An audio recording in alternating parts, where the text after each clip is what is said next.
চশমা museum, a house of world class, জলট্যাক মোড়, বহরমপুর মডার্ন হোটেলের সামনে।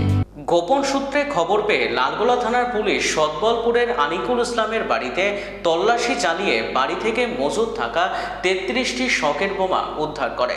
এই ঘটনায় ইতিমধ্যেই আনিকুল শেখ ও সাদি আলম দুজনকে গ্রেপ্তার করেছে পুলিশ। পুলিশ সূত্রে খবর, এর আগেও এদের নামে বিস্ফোরক মজুদের মামলা রয়েছে। পুলিশ উদ্ধারকৃত বোমাগুলি নিষ্ক্রিয় করার জন্য বোম ডিসপোজাল টিমকে খবর দিলে মজুত করা বোমাগুলি নিষ্ক্রিয় করা হয়। তবে কেন এত বোমা মজুত করা হয়েছিল সে বিষয়ে তদন্ত শুরু করেছে পুলিশ।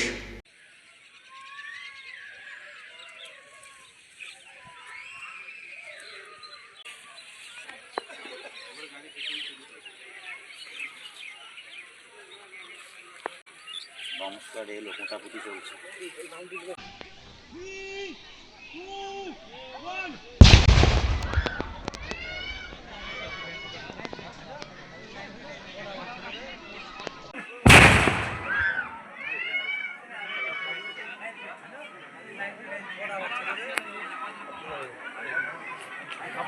আজকে দেখলাম সম্ভবত আষাঢ়িয়াদহ মাঠ পড়ায় যে ফাঁকা মাঠ,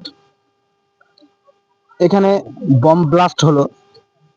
এই বম ব্লাস্ট আমাদের রাজ্য সরকারের নেতৃত্বে এখানে উপস্থিত আছেন সেন্ট্রাল ফোর্স, রাজ্যের র্যাব বাহিনী এবং রাজ্য পুলিশ, এবং তাদের নেতৃত্বে আজকে সম্ভবত যে পুরো বমটাকে যেভাবে ইন্টেলিজেন্স সিস্টেমের মাধ্যমে যে বম ব্লাস্ট হলো, এটাই দেখলাম আমরা। আমার নাম হচ্ছে মোহাম্মদ মোদাসের হোসেন। হ্যাঁ, প্রক্রিয়াটা সম্পূর্ণ সুস্থই হলো, সুস্থ হওয়াটাই স্বাভাবিক।